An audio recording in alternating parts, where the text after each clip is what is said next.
पूर्णमेवावशिष्यते। ओम शांति शांति।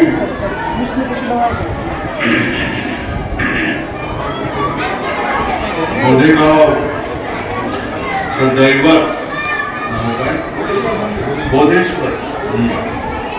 बोधेश्वर आहेत. या बोधेश्वरांचं एक सुंदर मंदिर बांधलेलं आहे 2 तालाचं.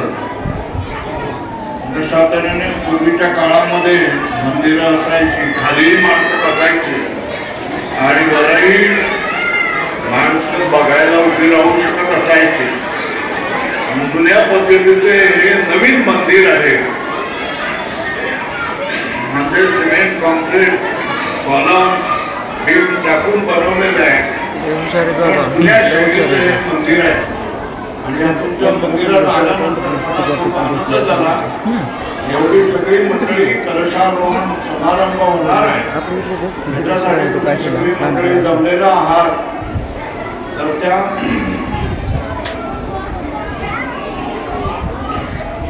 बोधेश्वराला मी पहिला प्रथम नमस्कार करतो, नमन करतो. त्याच्यानंतर आजूबाजूला जे कोणी संत महात्मे असतील जुन्या काळापासून त्यांनाही मी नमस्कार करतोय. मुख्य म्हणजे या कलशारोहण कार्यक्रमासाठी आपण जमलेले आहात. याच्या अगोदर कालपासून तुम्ही काम करत असाल ना. कालपासून देव बाप्पा लोक आपापली कामं करत असतील, यज्ञ हवन व्यवन सगळं. आणि त्याच्यामध्ये तुम्ही सगळी माणसं जमलेली आहात. यानंतर मोठा कार्यक्रम व्हायचा आहे. तो म्हणजे कलशांसाठी ज्यांनी सहभाग घेतलेले आहे त्या आपल्या गावच्या ज्या मुली आहेत, दुसऱ्या गावामध्ये कुठे गेलेल्या असतील, तेव्हा आपल्या गावची मुलगी ही आपल्या गावामध्ये देऊळ बांधून जात असते आणि तिचा कळस त्याला ती मदत करते आणि तिचाच मान वाढतो. त्या मुलींचाही मान असतो. आणि मुलींनी जी काय देणगी दिलेली असते कळसासाठी, त्याच्यासाठी त्यांचाही सत्कार केला जात असतो. आणि हे सत्काराचं काम मोठं असतं, खूप लांबवरचं असतं आणि त्यात खूप वेळ खाणारही असतं. तेव्हा आपण सगळ्यांची प्रतीक्षा करत आहात. हे सत्काराच्या कार्यक्रमांची आपल्या गावच्या मुलीचा एकदा सत्कार झाला म्हणजे भोजन करायचं, भंडारा करायचा आणि आपापल्या गावाला जायला मोकळे असतात लोक. पण मी काही जास्त वेळ घेणार नाही आहे. मी काही प्रवचनकार नाही आहे, कीर्तनकारही नाही आहे. पहिल्या प्रथम सांगतोय. असं कोणी सांगत नाही की मी मला प्रवचन करता येत नाही, मला कीर्तन करता येत नाही, मला कुठलाही महाराज करणार नाही. उलट न येणारा माणूस देखील सांगेल. काय सांगेल की मी चांगला कीर्तनकार आहे, मी चांगला प्रवचनकार आहे, हे तो सांगेल. पण मी स्वतःच सांगतोय की माझा जन्म हा कीर्तन प्रवचन करण्यासाठी झालेला नाही आहे.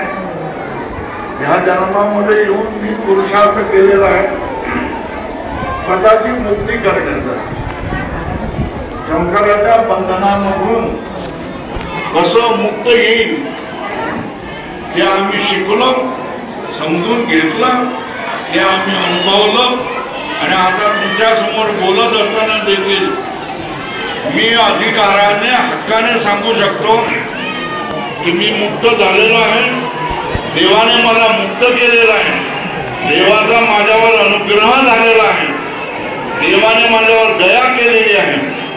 देवाने माझ्यावर कृपा केलेली आहे.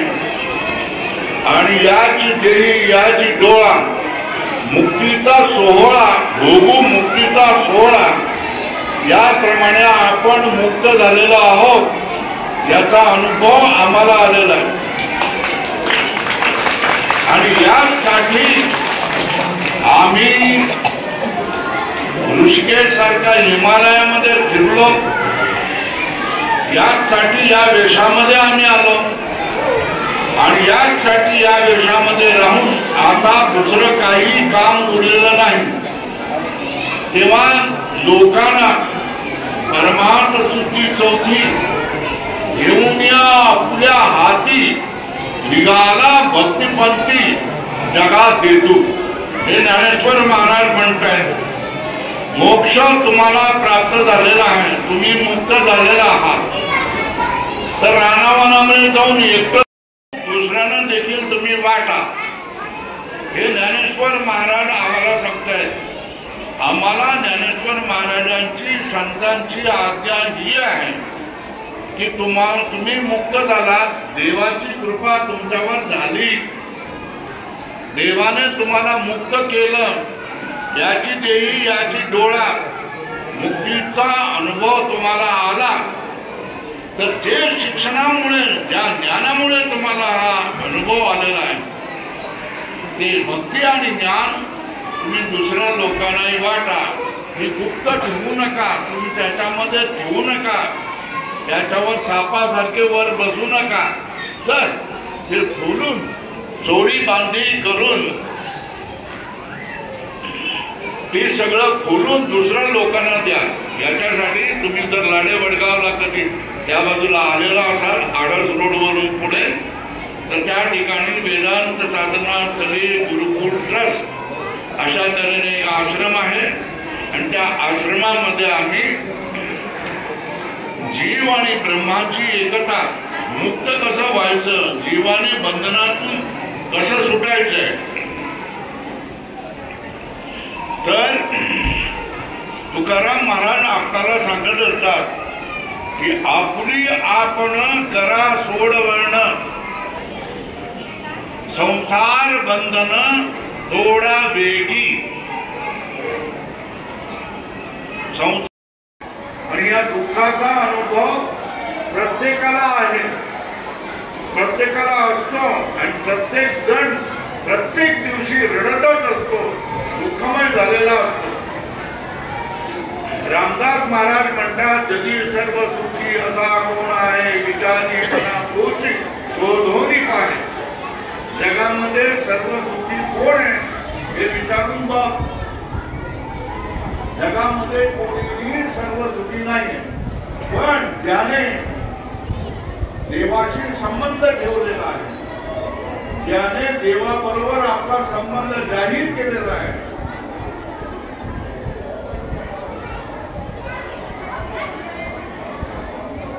विठ्ठल माझा मी विठ्ठलाचा, अशा तऱ्हेने आपला संबंध जाहीर केलेला आहे, लपवून ठेवलेला नाही आहे। आपल्या या जगामध्ये दुसरं कोणी नाही आहे, आपला केवळ आणि केवळ देवच आहे। देव माझा आहे, मी देवाचा आहे, अशा तऱ्हेने ज्यांनी ज्ञानाच्या आधारावर नातं जोडलेलं आहे, अशीच माणसं सुखी असतात आणि अशीच माणसं सुखाचं भरभरून वाटप दुसऱ्यांना देखील करू शकत असतात। सुखाचं साधन हे आपलं स्वरूप ओळखण्याचं आहे। आपण कोण आहोत, आपण हे दिसणारं शरीर आहे का, तर शरीर हे जन्मणार आहे, शरीर हे मरणार आहे। शरीराचा जन्म होतो आणि शरीराचा मृत्यू होतो, शरीराचा मृत्यू होतो म्हणून आपण मरतो। प्रत्येकाला, तुम्हाला आणि आम्हाला मरणाचं भय वाटत असतं। ज्याला कॅन्सर झालेला आहे तो माणूस काय करतो, घाबरून जातो। ज्याला दुर्धर अशा तऱ्हेचा रोग झालेला आहे तो दुःखी होऊन जातो, कारण त्याला मरण समोर दिसत असतं। वेदांत आम्हाला सांगतो आणि आमचे गुरु आम्हाला सांगतात, आम्हाला जे शिक्षण मिळालंय ते आम्हाला सांगतायत की बाबांनो, मृत्यूला तुम्ही घाबरू नका, मृत्यू तुम्हाला मारत नाही, तर तुम्ही मृत्यूला मारा। मारणं शक्य आहे का? आमचं वेदांत सांगतो की मृत्यूला मारणं शक्य आहे, पण मृत्यूला मारायचं असेल तर मृत्यूपेक्षा आपण मोठं व्हायला पाहिजे. तर आमच्या याच्यामध्ये सिद्धांतामध्ये सांगितलं जातं, सगळे लोक सांगतात, तुकाराम महाराज सांगतात, सगळे संत सांगतात. काय संत सांगतात की अमर हा खरे की खोटे पहा. ज्या लोकांना संत वाङ्मयाचा परिचय असेल ते लोक आमची सांगताय ते बरोबर आहे. तुकाराम महाराजांनी ही गोष्ट सांगितलेली आहे की स्वतःला तुम्ही जाणा, तुम्ही कोण आहे, तुम्ही अमर आहे, खरं आहे का खोटं आहे तुम्ही जाणा. तुमचा मृत्यू होत नाही. तुम्ही जर स्वतःला शरीर मानलं तर तुमचा मृत्यू ज्या प्रसंगी ध्रुव मृत्यू ध्रुव जन्म इथंच जो जन्माला आलेला आहे तो मरणार, आणि जो मेलेला आहे त्याचा पुन्हा जन्म होणार. तोच माणूस लहान कार्यामध्ये जीवन जगणं मरणं जगणं मरणं जगणं मरणं याच्या मागे तोच फिरणार आहे. त्यालाच भवसागर आहे. पण ज्याने आपल्याला देह मानलेला नाही आहे, मी देह नाही, कधीच नव्हतो, देह नव्हतो, देह नाही आहे,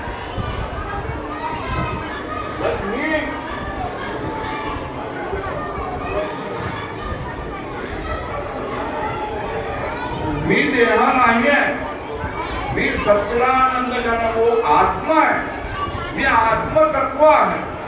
हे आत्मतत्व हे नित्य असतं, त्याचा कधी जन्म होत नाही, ते कधी मरत नाही. आणि ज्यावेळेला आपण आपल्याला आत्मा मानतो त्यावेळेला आपल्याला आपण कधीही मरत नाही, आपला कधी जन्म होत नाही. ज्यावेळेला आपण आपल्याला आत्मा मानतो त्यावेळेला मृत्यू आपल्याला मारत नाही, मृत्यूला आपण मारतो. मोठा पराक्रम तुका म्हणे नाही परती तुझ्या दर्शने मागुती, अशा तऱ्हेने तुकाराम महाराज म्हणतात. त्या परमात्मा तत्वाला एकदा तुम्ही समजलं, ओळखलं की तुम्हाला परत जन्म घ्यावा लागत नाही, तुमचं मरण होत नाही. अशा तऱ्हेने आपल्याला तुकाराम महाराज सांगतात.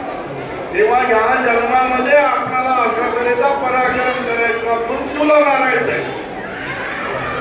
मग हा देह सुटणार नाही का? देह सुटणार आहे.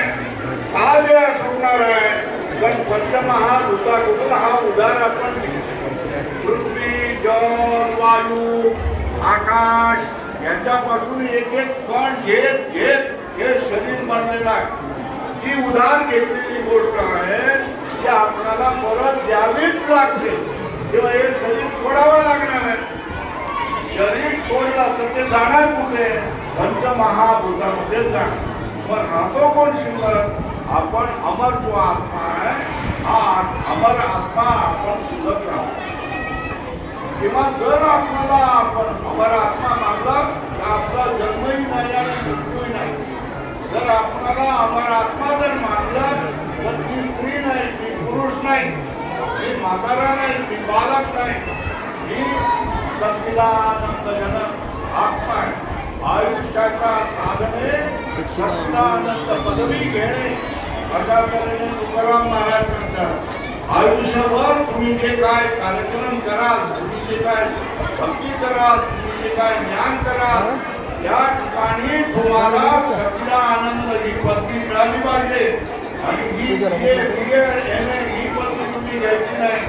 आम्ही पदवी ही घेतलेली आहे की आम्ही सच्चिदानंद पूर्ण ब्रह्मरूप आहोत, ही पदवी आम्ही घेतलेली आहे.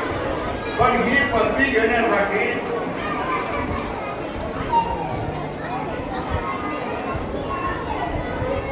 जन्मोजन्मी आम्ही बहु पुण्य केले, तेव्हा या विठ्ठले कृपा केली. अनंत जन्मामध्ये तुम्ही पुण्य केलेले असेल तर एखाद्या जन्मामध्ये परमात्मा तुमच्यावर कृपा करतो, तुम्हाला संत कृपा लाभते. आणि ही संत कृपा तुम्हाला लाभल्यानंतर तुम्हाला जीव आणि परमात्मा एक आहे अशा तऱ्हेचं ज्ञान होतं, आपल्या स्वरूपाचं ज्ञान होतं. आणि हे करण्यासाठी ही योग्यता आपल्यामध्ये येण्यासाठी मी स्त्री नाही, मी पुरुष नाही, मी बालक नाही, मी ब्राह्मण नाही, मी क्षत्रिय नाही, मी मराठा नाही, मी वडारी नाही, मी आणखी कोणी नाही आहे. मी कोण आहे?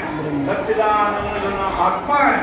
हे आपलं स्वरूप करण्यासाठी या सगळ्या गोष्टी आहेत. हे मंदिरं या ठिकाणी याच्यासाठी आहे. मंदिरं उभी केली जातात, कीर्तनं केली जातात, प्रवचनं केली जातात. हे तुम्हा आम्हाला प्रत्येकाला त्या ज्ञानापर्यंत घेऊन जाण्यासाठीच असतात.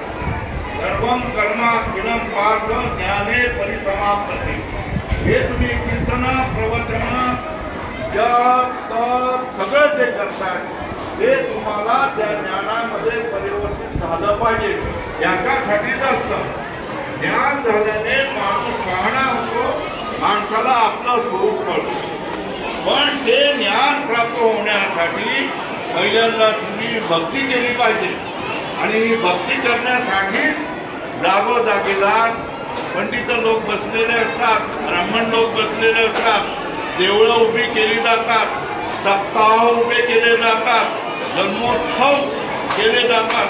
या सगळ्या गोष्टी तुम्हाला भक्तीला लावण्यासाठी केल्या जातात. आणि या भक्तीमध्ये जर तुम्ही नामजप केला, आता तुम्ही इथे आलाय, तुम्ही वाट पाहताय की केव्हा एकदा हा माणूस संपतो, बोलणं बंद होतं आणि साड्याचा कार्यक्रम, साडी दान करण्याचा कार्यक्रम केव्हा एकदा लवकर सुरू होतो, असं तुम्ही बघत असाल, विचार करत असाल.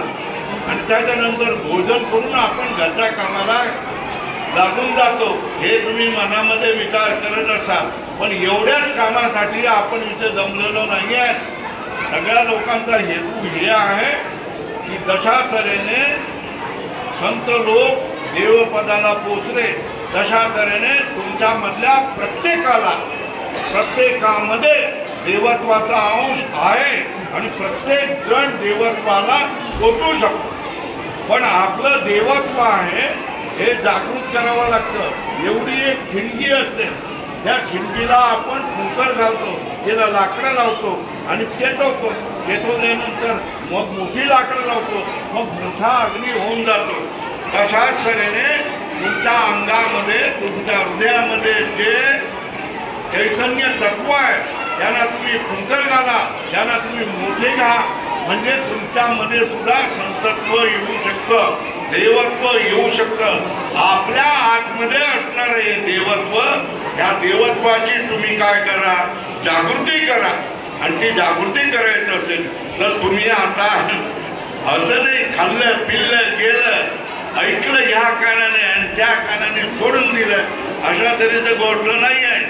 ह्या कार्यक्रमामध्ये काहीतरी संकल्प करायचा असतो. संकल्प हा करायचा असतो की आजपासून मी माळ घाली, काय झाली, तुळशी माळ झाली, तुळशी माळ त्याग करावतो. कोंबड्या पाळता येत नाही, कोंबड्या खाता येत नाही, अंडी खाता येत नाही, कोंबड्याची चिकन करता येत नाही, मटण खाता येत नाही, तंबाखू खाता येत नाही, दारू पिता येत नाही, गुटखा खाता येत नाही. या सगळ्या गोष्टी माळेचं प्रतीक आहे. मी स्वच्छ आणि देवासारखा झालो आहे हे दाखवणं म्हणजे गळ्यामध्ये माळ घालणं हे आहे. आणि ही माळ घालणं किती जणांना शक्य आहे? विचार केला तर प्रत्येकाला शक्य आहे.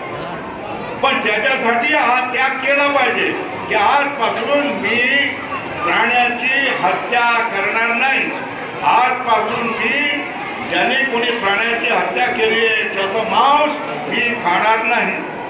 प्राण्यापासूनच मिळणारं दूध, दही, लोणी या गोष्टी तुम्ही खावा, पण प्राण्याचा मांस खाण्याचं तुम्ही बंद केलं पाहिजे. आणि त्याच्यासाठी तुळशी माळ घाला. मी देवाचा माणूस झालो, त्याच्यासाठी काय करायचं हे पहिलं प्रतीक.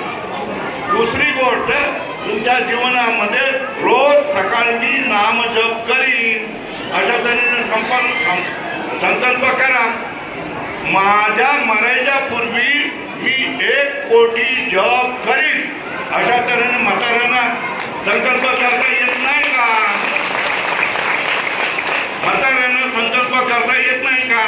मी मरायच्या पूर्वी 1 कोटी संकल्प करेल. लाडे वडगावच्या कितीतरी जणांनी 10 कोटी जप केलेला आहे. किती जणांनी 10 कोटी जप केलेला आहे, 5 कोटी जप केलेला आहे. त्यांचा सत्कार आषाढीला केला जातो. सार्वजनिक बसून त्यांना आहेर वगैरे, आता तुम्ही साडी वगैरे देताय तशा तऱ्हेने साडी वगैरे दिली जाते आणि त्यांचा सन्मान केला जातो. तर हे तुम्ही करू शकत नाही का की मी मरायच्या अगोदर 1 कोटी जप करणार हा संकल्प तुम्ही करू शकत नाही का? करा, करून बघा. मी तुम्हाला आग्रह नाही करत. कोण करायला जाणार तुम्ही हात वर करा असं मी काय सांगत नाही. पण तुम्ही मी आलो ना मला बोलवलं ना, मला बोलवण्यामध्ये तुम्हाला काही गरज नाही. यांना सांगितलेलं आहे काय की माझा सत्कार करायचा नाही, मला पाकिट द्यायचं नाही. माझं फक्त काय हे जे आहे शरीर, हे शरीर तिकडून घेऊन यायचं आणि परत तिकडे पोचवायचं. त्याच्यामुळे माझा तुम्हाला काही खर्च नाही. पण मला जर आनंद द्यायचा असेल तर तुम्ही या ठिकाणी निश्चय करा, 100 जणींनी निश्चय करा की आम्ही 1 कोटी जप केल्याशिवाय मी मरणार नाही. काय करतो 1 कोटी जप केल्यानंतरच मी मरेन, त्याच्या अगोदर मी मरणार नाही. मरायच्या पूर्वी 1 कोटी जप मी करेनच. सगळ्या जणांनी ज्याला योग्यता असेल ह्या गोष्टी भक्तीसाठी आवश्यक आहे. देवाच्या मंदिरामध्ये गेलो, देवाच्या तीर्थक्षेत्रामध्ये गेल्यानंतर देवाचं दिव्य स्वरूपाचं आपल्याला दर्शन होतं आणि आपणही तशा तऱ्हेने चांगलं देवत्व प्राप्त करू अशा तऱ्हेची भावना होते. सकाळी आपल्या घरामध्ये तुकारामाची गाथा आणून ठेवा, 250 रुपये लागतात. ज्ञानेश्वरी अर्थासकट आहे, 250 रुपये लागतात.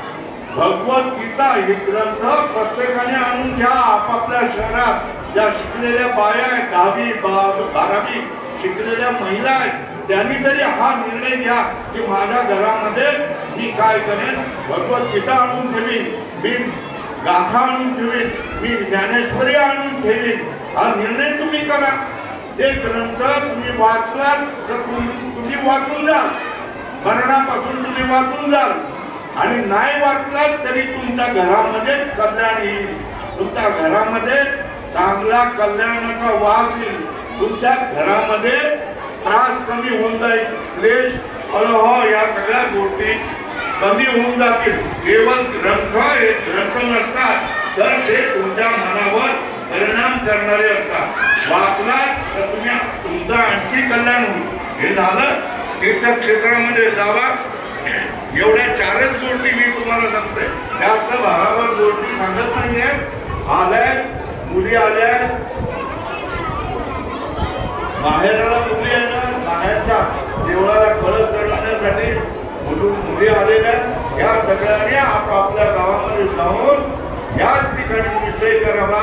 काय निश्चय करावा का की मी 1 कोटी जप करणार, ज्ञानेश्वरी वाचणार, गाथा वाचणार, माझ्या घरामध्ये गाथेचं पुस्तक ठेवणार, माझ्या घरामध्ये ज्ञानेश्वरीचं पुस्तक ठेवणार, मी भगवद्गीतेची संथा घेणार, भगवद्गीतेची संथा घेणार. एवढ्या सगळ्या गोष्टी तुम्ही या 4-5च जरी गोष्टी केल्या, फार मोठं काय मी सांगत नाही, तरी तुम्ही पोचून जाल. तुम्ही मार्गाला लागाल आणि जो मार्गाला लागेल त्याचं कल्याण केल्याशिवाय देव राहत नाही. हा माझा स्वतःचा अनुभव आहे. तुमचंही कल्याण झालं, तुमच्या जीवनामध्ये कल्याण झाल्याशिवाय राहणार नाही. पण या कानाने सोडून दिलं तर तुम्हाला प्रत्येक ह्या जगामध्ये प्रत्येक गोष्ट घडवण्याशिवाय तुम्हाला राहणार नाही. आणि माझी गोष्ट जर तुम्ही हृदयामध्ये जपून ठेवली तर तुमच्या जीवनामध्ये कल्याण हे तुमच्या हातावर ठेवल्यासारखं, हातावरच्या आवळ्यासारखं तुमच्या जीवनामध्ये कल्याण असेल. महान संकट आली तरी तुम्ही कधी दुःखी करणार नाही, तुम्ही कधी दुःखी होऊ शकणार नाही. त्या संकटामधून तुम्ही पार होऊन जा. आशीर्वादन द्यायचं हे हेच आहे की तुम्ही या उत्सवासाठी आलेला तुमच्या सगळ्यांची नजर परमेश्वराच्या पायावर पडून बोधेश्वर तुम्हाला सगळ्या जणांना सन्मती देवो. तुमच्या मनामध्ये जे कुसंगती कुविचार दुर्गुण आहेत हे सगळे दुर्गुण जावं आणि तुमच्या मनामध्ये सद्विचार निर्माण हो आणि तुम्ही सद्विचाराच्या याच्यामध्ये देवा धर्माचा निंदा नालस्ती ऐकू नका. देवा धर्माची निंदा नालस्ती करू नका. देवा धर्माची संतांची निंदा नालस्ती ऐकू नका. आणि कीर्तन प्रवचन तीर्थयात्रा यामध्ये तुम्ही वर्षातला 1 महिन्याचा काळ तरी तुम्ही घालवला पाहिजे. वेगवेगळा थोडा थोडा असला तरी हरकत नाही, पण वर्षामधून देवासाठी मी किती काम केलं याचा देखील तुम्ही काय केली पाहिजे, परीक्षा केली पाहिजे. याला आशीर्वचन म्हणतात. तुमची नजर देवाच्या पायावर असावी. देव तुम्हाला सद्बुद्धी देवो, देव तुमचं कल्याण करो अशा तऱ्हेचा आशीर्वाद देतो. आणि पुढे मोठे कार्यक्रम आहे तेव्हा मी माझ्या वाणीला विराम देतो. कुंडली गवरदा हरी श्री ज्ञानदेव पंढरीनाथ भगवान की जय. माऊली ज्ञानेश्वर महाराज की जय. जगद्गुरु तुकाराम महाराज की जय. नमः पार्वती पतये